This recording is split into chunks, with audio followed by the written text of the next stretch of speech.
Boa noite. Você fica agora com as notícias que são destaque em Minas nesta sexta-feira. Foi preso hoje um dos bandidos que estava na lista dos 12 mais procurados do estado. Também foi para a cadeia o suspeito de assaltar pelo menos 14 taxistas na capital. Caiu o número de assassinatos em Minas no ano passado, mas o estupro de vulneráveis cresceu.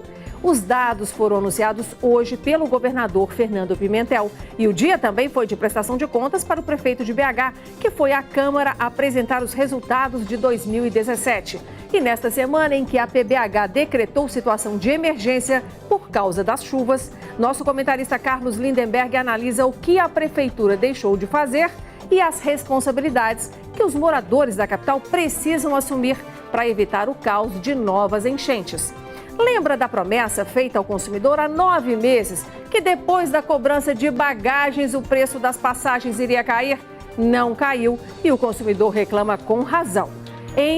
Imigrantes trazem sabores de outros países aqui para BH e consumidores aprovam. E no destaque do futebol, você confere a vitória do Atlético no clássico contra o América. Mais informações sobre essas e outras notícias a partir de agora.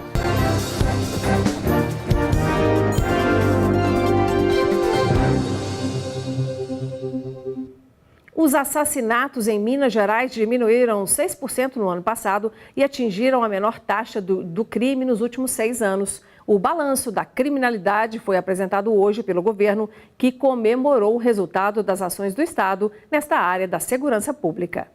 Antes de conversar com os jornalistas, o governador Fernando Pimentel se reuniu no gabinete com os chefes das forças de segurança do Estado. Os números apresentados agradaram o governador. Minas tem um modelo de segurança diferenciado e melhor, né? Nós não estamos fazendo nenhum estardalhaço com isso, mas a população está sentindo na rua. Melhorou muito em Belo Horizonte. Nós estamos com um projeto já quase pronto para expandir para o interior também, né? Para pelo menos mais 5 ou 6 cidades de maior porte no interior, e aos poucos nós vamos cobrindo todo o estado. O destaque do governo foi a taxa de homicídios, que apresentou a menor marca dos últimos 6 anos. Para se ter uma ideia, no ano passado, 3.964 pessoas foram assassinadas no estado. Apesar de parecer alto, o índice é 6% menor que 2016. Houve queda expressiva também em outros tipos de crimes, como homicídio tentado, lesão corporal, roubo e furto consumado, extorsão e extorsão mediante sequestro e de crimes violentos contra o patrimônio. Apesar destes números, os casos de estupro apresentaram crescimento. Os casos consumados subiram 2,17%. Consumado contra vulnerável, 18,24%. E tentado contra vulnerável subiu 18,82%. As pessoas estão procurando mais autoridades, né? A Polícia Civil, a PM, para notificar essa situação, e sendo um crime, uma incidência criminal muito difícil, porque ela acontece no ambiente doméstico, então, na maioria dos casos, isso tem aumentado.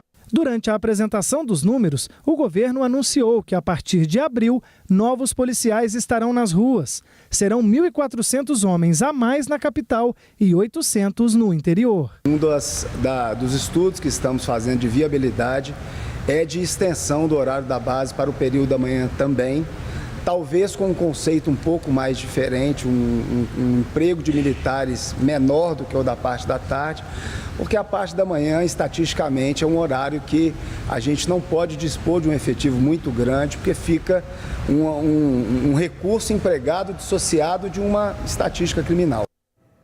Mais um foragido da lista dos 12 bandidos mais procurados de Minas vai para a cadeia. A prisão aconteceu em Nova Serrana graças às investigações da Força Tarefa contra explosões de caixas eletrônicos aqui no estado. O Islam Vinícius Teixeira Barbosa foi detido durante uma tentativa de homicídio. O suspeito tentou fugir e estava armado. O Islam é procurado por outros crimes e ainda é suspeito de envolvimento na explosão de caixas eletrônicos no município de Mato Verde, no norte de Minas, ocorrido no mês passado. Está preso o suspeito de assaltar vários taxistas em BH. e ele já era monitorado pela Polícia Civil. E segundo as investigações, o suspeito pegava o táxi na rodoviária e quando chegava ao bairro São Pedro, anunciava o assalto, ameaçando as vítimas com um canivete e exigia que fosse levado até o Morro do Papagaio. Pelo menos 4 vítimas registraram a ocorrência, outros 14 motoristas alegam ter sido vítimas, mas não prestaram queixa.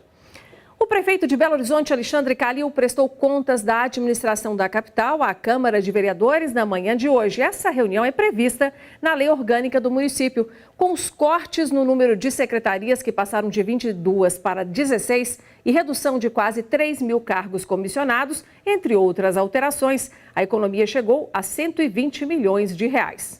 O balanço das principais ações executadas pela Prefeitura em 2017 foi apresentado no plenário da Câmara Municipal. Além do prefeito Alexandre Calil e do vice Paulo Lamac, vários secretários compareceram. E eles foram os destaques na fala do prefeito Calil. Quando os senhores vão aos secretários, são eles os principais responsáveis pelo andamento e, graças a Deus, bem avaliado pela população de Belo Horizonte. Durante a apresentação, vereadores fizeram perguntas ao prefeito. Os assuntos mais questionados foram segurança, saúde e os planos emergenciais por causa dos estragos causados pelas chuvas. Liguei para o secretário Fuad Nauman e tive dele a seguinte resposta. Falei, Fuad, e se não formos aceitos em Brasília, o que faremos com essa cidade? O secretário Fuad me disse o seguinte: prefeito, é para isso que nós estamos economizando. A nossa economia, a nossa mão firme, é exatamente para esse momento. Fique tranquilo. Se a resposta não vier de Brasília, nós responderemos aqui em Belo Horizonte. Para Alexandre Calil, o primeiro ano de governo foi de bons resultados, apesar da situação econômica ruim. Se os números não impressionam, é porque a economia do país está mergulhada num caos absoluto. A prestação de contas do Executivo aos vereadores é prevista na lei orgânica do município. Ela deve ser feita anualmente em até 60 dias após o início do ano legislativo. O prefeito disse ainda que para 2018 o objetivo é continuar modernizando a gestão, tornando os processos menos burocráticos. A principal necessidade de BH hoje é deixar de ser uma cidade tão frágil à ação da chuva, com enchentes súbitas e muito fortes que chegam arrastando carros e gente, espalhando risco, medo e prejuízos. Faz 3 dias que a Prefeitura decretou situação de emergência, que é a condição para se obter verbas federais. Ontem, o ministro da Integração Nacional, Helder Barbalho, esteve em BH e garantiu que a capital terá recursos para obras. A Prefeitura tem mais 12 dias para criar os projetos, detalhando as obras que precisam ser feitas para que o Ministério da Integração libere as verbas. E esse é o assunto que a gente vai conversar agora com o nosso comentarista de assuntos da cidade, o Carlos Lindenberg. Boa noite, Lindenberg. Boa noite, gente. Lindenberg, qual que é a sua avaliação desse problemão que Belo Horizonte enfrenta já há tanto tempo? E essa situação vem tornando-se cada ano que passa, cada ano, mais grave, mais complicada. É evidente, vamos esperar esses dias aí para a Prefeitura apresente os planos que ela tem que apresentar para receber verbas federais. Mas algumas coisas podem ser e devem ser feitas imediatamente. Primeira coisa é a limpeza, por exemplo, de bueiros. Não fazer como eu vi ontem na matéria aqui, o morador tirou o mato e colocou ao lado, a chuva veio e jogou novamente para dentro do bueiro. Isso não resolve, isso é enxugar gelo, né? O que tem que fazer, na verdade, é tirar essa sujeira, limpar essas bocas de lobo. Agora, mais grave do que as bocas de lobo são as galerias pluviais. Há 20 anos aí eu pautei uma matéria num jornal local sobre essas galerias. Estavam quase todas assoreadas, ou seja, o espaço para a água passar era mínimo. E, portanto, eu vi também na imagem de ontem essa chuva jogando essas coisas para cima, jogando água pelas galerias. Então, é preciso que haja um serviço nessas galerias para limpar, para desobstruir. Ok, então, Lindenberg, obrigada. A gente volta com outro assunto importante para Belo Horizonte na semana que vem, viu? Até lá. Sem dúvida. Até lá. Boa noite. As 4 últimas famílias que moravam ali próximo à base do muro de contenção da BR-356 na região centro-sul de Belo Horizonte deixaram hoje o local. A retirada das famílias foi determinada pela Justiça na última sexta-feira. Ao todo, eram 32 casas. Alguns moradores resistiram, mas aos poucos os imóveis começaram a ser demolidos. As famílias ganharam aluguel social para custear uma nova moradia. O DER, Departamento de Edificações e Estradas de Rodagem de Minas Gerais, já iniciou as obras de estabilização. 2 faixas da estrada que margeia o muro continuam interditadas no sentido Rio de Janeiro. A primeira parceria público-privada do sistema prisional brasileiro completou 5 anos de atuação. O complexo fica em Ribeirão das Neves, na Grande BH, e abriga mais de 2.000 presos. Com os novos investimentos previstos, a capacidade deve subir para 3.800 vagas. O diferencial desse modelo de penitenciária é que o governo mantém o controle, enquanto o serviço é feito por uma empresa contratada que tem que prestar contas de tudo o que é feito e que só recebe se cumprir as metas. A cerimônia em comemoração aos 5 anos de operação do sistema foi realizada na manhã de hoje no pátio do complexo instalado em Ribeirão das Neves. É a primeira e única PPP prisional do Brasil. Nós temos aqui um conjunto de serviços que são prestados pela GPA. E esses serviços são amplamente fiscalizados e acompanhados pelo poder concedente, que é o Estado. Por ser uma administração compartilhada entre o Estado e a empresa GPA, muitas decisões dos gestores da PPP precisam passar por aprovação do governo de Minas. O Estado tem a tutela e a responsabilidade, bem como o poder de polícia. Então, intervenção que são necessárias, sanções disciplinares, a guarda de muralha, a escolta, tudo isso pertence ao Estado. A GPA faz um trabalho de ressocialização, de movimentação, de assistência material aos presos. Atualmente estão em funcionamento 3 unidades do complexo penitenciário na cidade de Ribeirão das Neves, região metropolitana de Belo Horizonte. São 2 unidades de regime fechado e uma unidade de regime semiaberto, totalizando a capacidade para 2.164 presos. E esse número tende a aumentar. Com as outras 2 unidades serão 3.800 pessoas que estarão no complexo PPP. Em comparação ao modelo convencional de presídio, o complexo pioneiro no Brasil traz algumas vantagens, como o melhor aproveitamento do tempo do preso, com aulas de pintura e inglês. No momento que você oportuniza trabalho, educação e o preso tem a sua remissão de pena, ele permanece menos tempo no sistema prisional, o que onera menos o Estado. Ao longo do ano passado, nós fizemos aproximadamente 44 mil dias remidos, que isso daria uma economia para o Estado em torno de 5,5 milhões de reais. Durante o evento, os convidados puderam conferir um pouco do trabalho de ressocialização com atividades artísticas desenvolvido com os detentos do complexo. O modelo de parceria público-privada ele tem imensa importância para o sistema prisional brasileiro na medida em que ele propicia um cumprimento de pena com maior dignidade ao preso, sem a possibilidade de superlotação carcerária. A Polícia Federal cumpriu 6 mandatos de busca e apreensão nos municípios de Itajubá e Brasópolis, mandados no sul de Minas, em uma operação que investiga irregularidades em licitação na Casa da Moeda do Brasil. A suspeita é de que uma empresa tenha sido beneficiada na aquisição de equipamentos para a fabricação de cédulas de dinheiro. Mandados também foram cumpridos no Rio de Janeiro e em São Paulo. 9 meses depois de entrar em vigor a cobrança por bagagem despachada, os preços das passagens aéreas não caíram. A constatação é da ANAC, a Agência Nacional de Aviação Civil. O estudo feito pelo órgão apontou ainda que, na verdade, houve um aumento do número de reclamações dos consumidores contra as empresas aéreas. E no Aeroporto Internacional de Belo Horizonte, foi fácil encontrar passageiros insatisfeitos. Ficou só na promessa. Alexandre viaja pelo menos 3 vezes por mês. Do ano passado para cá, o que ele percebeu foi redução de promoções e aumento dos preços. De Salvador para o Paraná era coisa de R$700, 800. Agora eu estou pagando nessa minha viagem 1.800. De acordo com a ANAC, o valor das passagens não mudou no segundo semestre de 2017. Mas para Ana Lúcia, não foi bem assim. Antes, há um ano atrás, era bem mais barato, tinha muita promoção. Hoje em dia não, hoje em dia as passagens estão muito mais altas e ainda estão cobrando, exigindo a bagagem para a pessoa pagar, a bagagem por fora. Os brasileiros voltaram a viajar mais de avião. Na comparação de 2016, a demanda por voos domésticos no país subiu 3,2% no ano passado. A cobrança para despachar bagagem ainda gera polêmica e reclamações. A medida entrou em vigor em junho do ano passado e, segundo a Secretaria Nacional do Consumidor, fez as queixas contra as companhias aéreas subirem quase 200% de 2016 para 2017. O passageiro tem direito de embarcar com até 10 quilos de bagagem de mão sem custo. Só que na prática, a história é outra. Grace teve que despachar esta mala que estava dentro do limite de peso. O compartimento que eles colocam para a mala não cabe o volume da mala. A gente tem que pagar, né? Precisa viajar, tem que pagar. Os sites das companhias aéreas devem deixar claro o valor da passagem com e sem bagagem.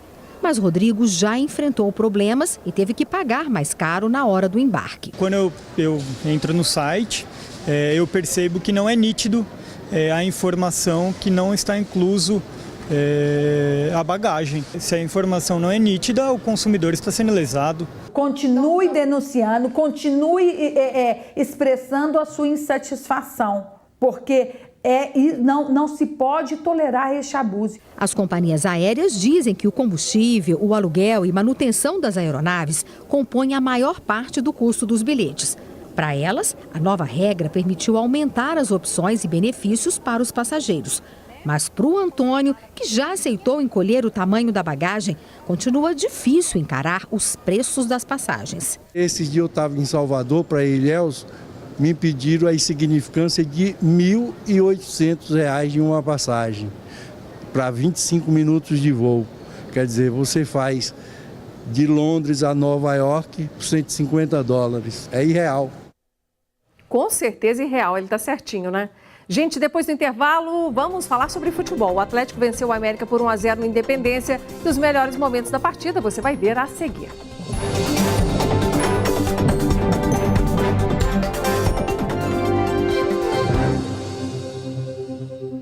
Ontem foi dia de clássico aqui na capital. O América enfrentou o Atlético no Independência e levou a melhor na semifinal do Campeonato Mineiro. Mas olha, gente, a arbitragem do jogo foi questionada pelos dirigentes do Coelho, como aconteceu naquele jogo da primeira fase. Tava todo mundo em casa. O América, que é dono da Arena Independência, e o Galo, que manda seus jogos para cá há anos.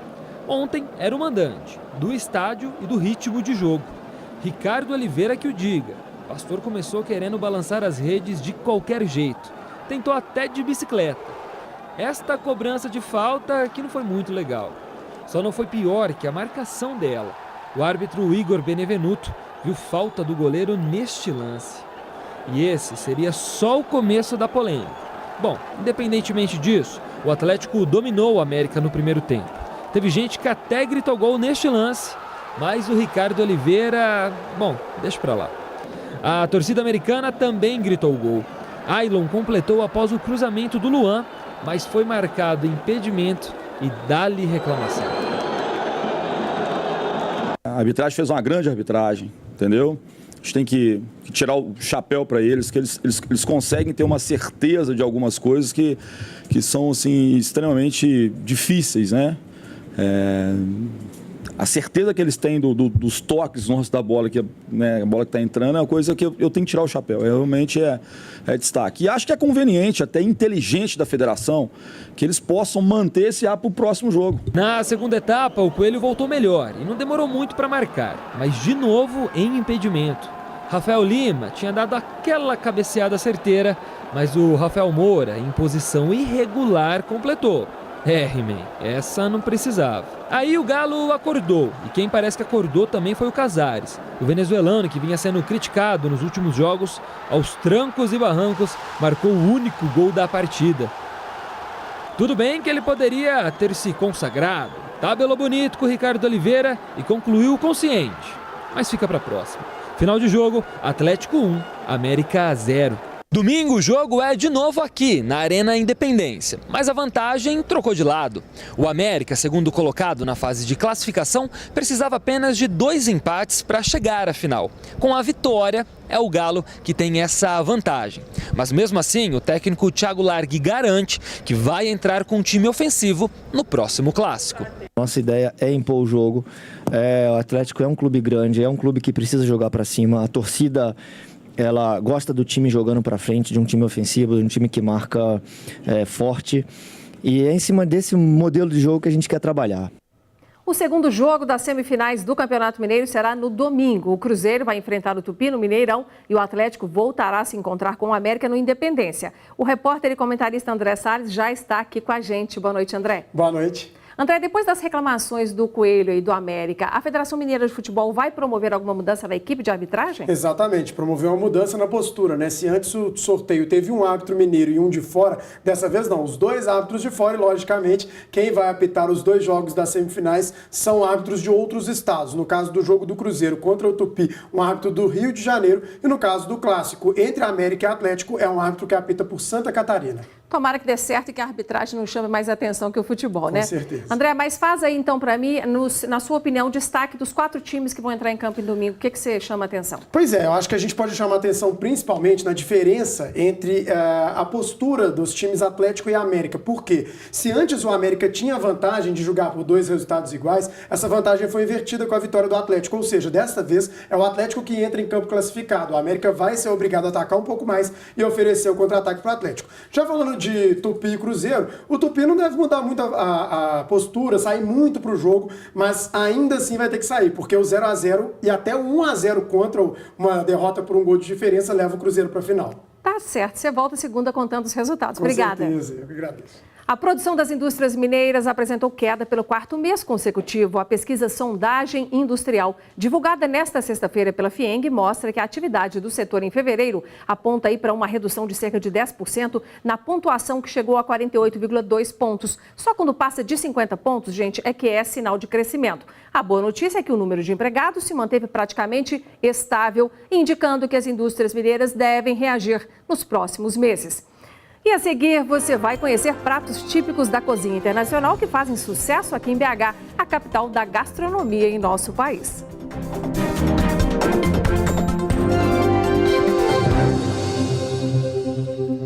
Sábado é dia de programa DNA e na edição de amanhã, Paulo Navarro recebe Adriano Pinho, presidente da BH Airport, concessionária responsável pelo Aeroporto Internacional de BH. Nascido em São Paulo, ele se formou em engenharia civil e fez pós-graduação em finanças. Em 2014, ele se tornou diretor de infraestrutura da BH Airport e em junho de 2017, presidente da empresa. Hoje mora na capital com a esposa e 3 filhas. E Paulo Navarro vai descobrir o que Adriano Pinho faz por aqui quando não está trabalhando. Não perca amanhã, às 6:50 da noite. A comida mineira é uma das mais famosas e tradicionais do país, mas o Belo Horizontino sempre gostou de experimentar novos sabores trazidos por imigrantes e muitos deles estão fazendo sucesso por aqui, cozinhando pratos típicos da terra natal. Pão sírio, quibe, esfirra e tabule. Comidas típicas da Síria e que fazem sucesso por aqui. Nesta lanchonete no Santa Efigênia, o sotaque também é de fora. Os irmãos Abud e Ahed estão há quase 4 anos em BH e já se sentem em casa. Ficamos aqui porque gostamos da cidade muito. É cidade bem tranquila, o povo muito bom. Tem uma cultura da mineiro, a gente gosta. Os dois já trabalhavam no comércio quando viram a oportunidade de abrir uma lanchonete típica. Além dos aperitivos tradicionais, criaram uma novidade, o PF Sírio. Estamos pensando para colocar outras, mais novidades, porque sempre tem que ser novidade aqui na lanchonete, né? Assim como os irmãos, muitos imigrantes escolhem Minas Gerais para viver. De acordo com o último censo, o estado é o 3º do país que mais atrai estrangeiros. É gente de todos os cantos do mundo, várias bandeiras, algumas bem conhecidas. O Maurício Galo é italiano, veio para cá por causa da ex-esposa.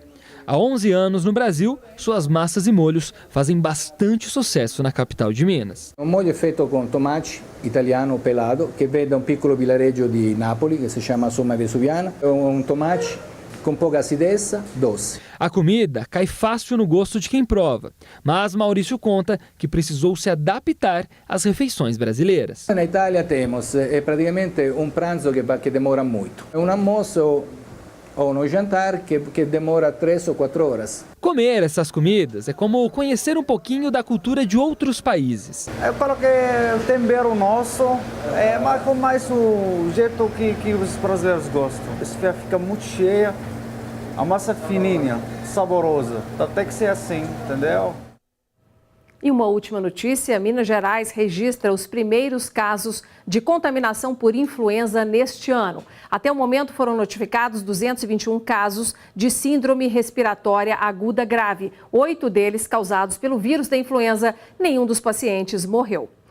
Nosso jornal fica por aqui. Obrigada pela sua atenção ao longo desta semana. Quero te desejar um ótimo sábado e domingo, e segunda a gente volta a se encontrar. Até lá e boa noite.